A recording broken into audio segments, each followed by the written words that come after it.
और ये वीडियो को मैं स्पेशली बना रही हूँ उन लोगों के लिए जिनको थायराइड जैसी इश्यूज से वो परेशान हैं, जिन्हें लग रहा है कि ये प्रॉब्लम्स हमें हो कैसे गई, हमारे कोई जेनेटिक डिसऑर्डर्स थे नहीं हमारे लिए, तो ये बिल्कुल नया प्रॉब्लम है और हम इसे क्या करें, कैसे क्योर करें, क्या खाएं, क्या पिए, ये सारी चीज़ों की जो प्रॉब्लम है, ये थायराइड जो है ये किस प्रकार के होते हैं, क्यों होते हैं। तो मैं ये सारी चीज़ों को आज एड्रेस करूँगी और मैं ये भी दिखाऊँगी आपको कि थायराइड जैसे इश्यू से डील करने के लिए वेदर इट्स हाइपोथायराइडिज्म और हाइपरथायराइडिज्म दोनों को डिस्कस करेंगे और साथ में देखेंगे कि एक हेल्दी न्यूट्रिशन डाइट जो आपको थायराइड में बहुत ज़्यादा हेल्प करेगा।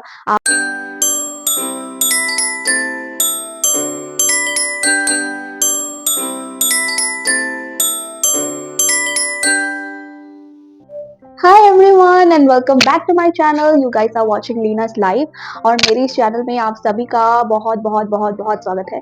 और इसी के साथ चलिए स्टार्ट करते हैं इस वीडियो को। बहुत सारे लोगों को आज भी ऐसा समझ नहीं आता थायराइड होने के बाद कि ऐसा थायराइड जैसी प्रॉब्लम्स उन्हें कैसे डायग्नोज हो गई। सो डोंट वरी, ये कोई नई चीज़ नहीं है। ऐसा जो इश्यूज है ये बहुत सारे और भी लोगों को होते हैं। और इंडिया के अगर हम बात करें तो इंडिया में 42 मिलियन लोग ऐसे हैं जिन्हें थायराइड जैसी डिसऑर्डर की प्रॉब्लम से वो जूझ रहे हैं। जी हाँ, और 42 मिलियन की जब मैं बात करती हूँ ना, दैट मीन्स अगर हम देखा जाए तो हर 10 में से एक इंसान थायराइड जैसी प्रॉब्लम से जूझ रहा है आज के डेट में। तो हम ऐसा बिल्कुल ना सोचे कि आप इस रेस में अकेले हैं। जी नहीं, आप जैसे और भी बहुत सारे लोग हैं जिन्हें खुद भी आइडिया नहीं लग पा रहा है कि ये प्रॉब्लम हुआ कैसे, अगर हो गया है तो आप क्या करें, कैसे ठीक करें।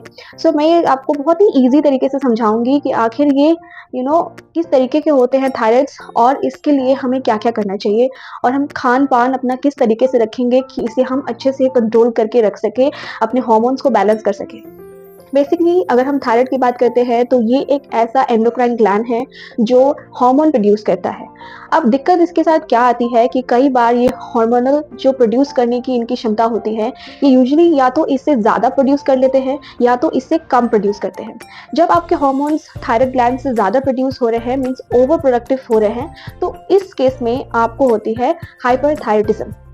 और अगर आपके जो थायराइड ग्लैंड है वो बहुत ज़्यादा कम हार्मोन प्रोड्यूस कर रहे हैं, तो वो अंडर एक्टिव परफॉर्म कर रहे हैं। That means you are suffering from hypothyroidism. अब हाइपोथायराइडिज्म में होता है क्या है कि आपकी जो बॉडी वेट है वो जल्दी जल्दी इंक्रीज होने लगता है और हाइपोथायराइडिज्म में ठीक उसका रिवर्स होता है। दैट मीन्स आपके वेट ड्रास्टिकली घटने लगते हैं। इसको डील करने के लिए सबसे इम्पॉर्टेंट चीज़ है कि हम करें क्या। सबसे इम्पॉर्टेंट स्टडीज़ की अगर मैं बात करूँ तो ऐसा देखा गया है मोस्टली ये प्रॉब्लम्स होती है आयरन डिफिशिएंसी से। जी हाँ, और ये इंडिया की अगर मैं बात कर लूँ तो देखा गया है इनलैंड स्टेट्स जितने भी हैं जो कोस्टल स्टेट्स में नहीं आते हैं वहाँ पे इसकी केसेस कुछ ज़्यादा ही देखने को मिली है। बट अगर हम कोस्टल स्टेट्स की बात करें वहाँ पे भी आजकल काफ़ी ज़्यादा नंबर्स में थायराइड जैसी इश्यूज़ को फेस किया जा रहा है। हालांकि गवर्नमेंट ऑफ इंडिया ने कई सारी पॉलिसीज आज तक चला चुके हैं और ministry of health and family welfare इस चीज़ को अच्छे से एनालाइज करता है। उनकी गवर्नमेंट पॉलिसीज में ये अच्छे से डाला गया है ऐसे इश्यूज़ को हम कैसे डील करें।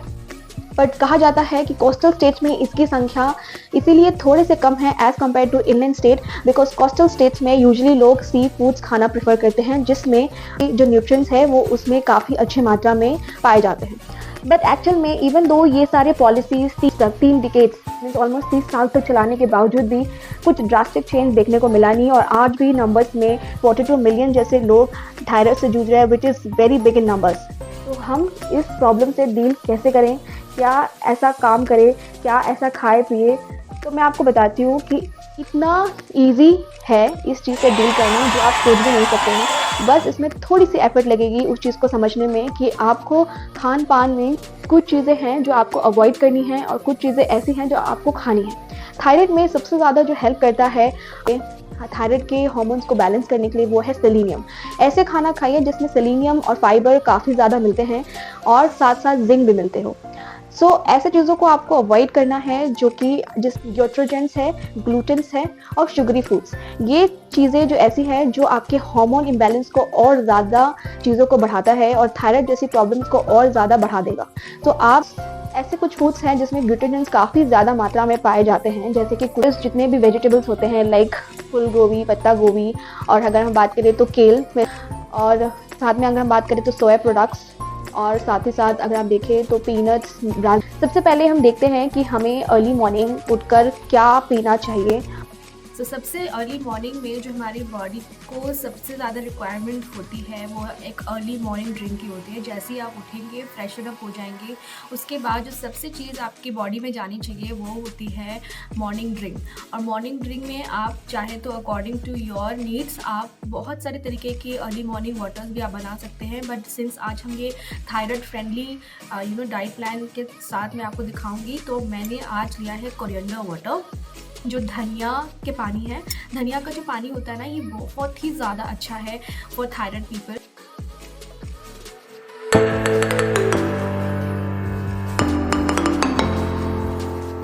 ये धनिया का पानी हम बनाएंगे। धनिया 1 चम्मच, पुदीना और आंवला मैंने ले लिया है और इसको अच्छे से उबाल लीजिएगा। इसको जितना पानी हम लेंगे उसका आधा कर लेना है।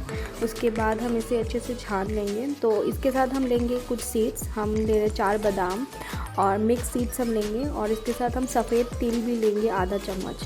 सीड्स को खाने चाहिए, खास करके विंटर में बहुत इंपॉर्टेंट है खाना, और इसमें बहुत सारे न्यूट्रिएंट्स मिलते हैं, तो ज़रूर इंक्लूड करिए। मिक्स सीड्स में मैंने लिया था चिया सीड्स, फ्लैक्स सीड्स और पम्पकिन सीड्स, सनफ्लावर सीड्स। तो हमने सीड्स खा ली है और हम जो अब पियेंगे जो कोरिएंडर वाटर हमने बनाई थी। और इसको बनाने के टाइम पे ना मैंने ये पूरा फुल कप पानी लिया था, लेकिन आप देख सकते हैं ये हाफ कप हो गया है। सो आप भी इसी तरह से करिएगा, जिस भी क्वांटिटी में आप लीजिएगा पानी को उबालने के लिए, उसको हाफ कर देना है उसको उबाल के। और आप इस पानी में लेंगे धनिया, और धनिया के साथ साथ आप चाहे तो पुदीना भी ऐड कर सकते हैं। मेरे पास अवेलेबल था, मैंने ऐड किया। आपके पास अवेलेबल है तो आप ऐड कीजिए, नहीं तो आप स्किप भी कर सकते हैं, कोई इशू नहीं है। लेकिन पुदीना is very good for the health, तो मैं तो रिकमेंड करूँगी कि आप पुदीना भी डालें। और इसके साथ साथ आप डाल सकते हैं लेमन, 2-4 लेमन आपको बूंदे, लेमन की बूंदे आपको स्क्वीज़ करके डाल लेना है पीने के टाइम पे। पर अगर आपके पास लेमन नहीं है और आंवला है तो आप आंवला भी डाल सकते हैं बॉईल करते टाइम। मेरे पास आंवला अवेलेबल था तो मैंने आंवला डाला है, क्योंकि आंवला और लेमन दोनों विटामिन सी उसमें बहुत अच्छे क्वान्टिटी में होते हैं। सो आपको वो इंक्लूड करना चाहिए, स्पेशली व्हेन आप थायराइड पेशेंट है और साथ साथ आप वेट लॉस की जर्नी में है। तो vitamin C early morning consume करना it's very good for the skin, for the health also. और धनिया के पानी तो थायराइड के लिए बहुत ही कारगर है, ऐसा इवन आयुर्वेदिक्स में भी कहा गया है। सो धनिया के पानी को आप जितना हो सके अर्ली मॉर्निंग एवरी डे आप बना कर पिए। इवन तो थोड़ा आलस आता है ठंडी में पीने के लिए, लेकिन ज़रूर पिए। तो ब्रेकफास्ट में मैंने बना लिया है पोहा, पीनट्स डाला है मैंने इसमें। कहा जाता है कि पीनट्स वगैरह ये सब में काफ़ी ज़्यादा मात्रा में न्यूट्रिएंट्स होते हैं, तो इसे थायराइड के टाइम में अवॉइड करना चाहिए। हालाँकि कहा गया है कि पीनट्स जैसे कुछ-कुछ सब्जियों में ख़ास करके क्रूसीफेरस सब्जियाँ और पीनट्स, नट्स जितने भी हैं, उसमें काफ़ी ज़्यादा अच्छे मिनरल्स भी पाए जाते हैं, लाइक सेलेनियम और जिंक भी मिलते हैं पीनट्स में अगर देखा जाए तो। तो इसे खाना चाहिए, लेकिन एक सर्टेन मॉडरेशन में, जहाँ पे आपके ज़्यादा ओवर ईटिंग से आपके हार्मोन डिस्टर्ब ना हो, आपके थायराइड ग्लैंड डिस्टर्ब ना हो, उतने ही मात्रा में आप स्मॉल पोर्शन में खाइए। मैं खाने लग रही हूँ पोहा यहाँ पे, और मैं आपसे यही कहूँगी कि जो भी मील आप खाएँ, आप अपनी मील को फुल्ली इंजॉय करके खाएँ, अच्छे से उसे च्यू करें। एंड देन अगर आपको पसंद है मॉर्निंग में अगर आप टी या फिर कॉफ़ी लेते हैं तो आप इंक्लूड कर सकते हैं अपने ब्रेकफास्ट के साथ, लेकिन मेक श्योर कि आप उसमें कोई भी तरीके का शुगर ऐड नहीं करना है। तो मैंने ले लिया अपना लंच में मैंने लिया है मक्के की रोटी, दाल और सरसों का साग। हरी सब्जियों को ज़रूर ऐड करें, खास करके लीफी ग्रीन्स को, और साथ में बनाएं ग्लूटेन फ्री रोटी, जो कि मक्के के आटे से मैंने बनाया है। जो हम डेली लाइफ में जो रोटी खाते हैं गेहूं की, उसमें ग्लूटेन होता है। कोशिश करें जितना हो सके ग्लूटेन फ्री रोटी खाएं। और इसी के साथ आप मेडिटेशन ज़रूर करें। एवरी मॉर्निंग या इवनिंग जब भी आपको टाइम मिलता है आप वॉक कर सकते हैं। एटलीस्ट 10,000 स्टेप्स का टारगेट रखें, और उसी के साथ आप चाहे तो योगा भी कर सकते हैं। मैं कुछ योगा के पोजेस आपके साथ शेयर कर रही हूँ, आप इसे ज़रूर कर सकते हैं। इससे थायराइड में बहुत ज़्यादा हेल्प होता है। आप इसे डेली लाइफ में ज़रूर इंक्लूड करें।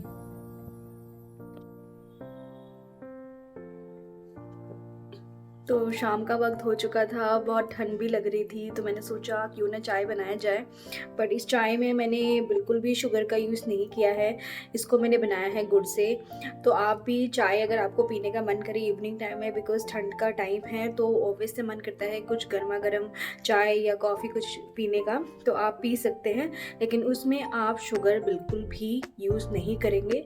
अगर आपको थोड़ा सा मीठा चाहिए उस चाय में, तो आप शुगर के सब्स्टिट्यूट में गुड़ का इस्तेमाल करिए। गुड़ से आप चाय बनाइए और 1 टाइम दिन भर में आप इवनिंग में पी सकते हैं और इन्जॉय करिए अपनी इवनिंग टी को। अगर आपको भूख लग रही है इवनिंग टाइम में, तो आप इसके साथ हैंडफुल ऑफ मखाना भी ले सकते हैं। बट मुझे सिंस लेट लंच किया था मैंने, तो मुझे कुछ भूख नहीं लग रही, तो मैं बस चाय पी रही हूँ। सो इसी के साथ डिनर का टाइम हो चुका था और मैंने बना ली है अपने लिए मटर, हरे मटर की चीले, और इसी के साथ मैं ले रही हूँ चटनी। और कोशिश करिएगा कि डिनर को आप 7 बजे तक फिनिश कर लें। और इसी के साथ मैं अपनी वीडियो को यही ख़त्म कर रही हूँ। मिलूँगी एक नेक्स्ट वीडियो में, तब तक के लिए अपना ख्याल रखिएगा। Take care, bye bye, and do like, share and subscribe to my channel. Thank you.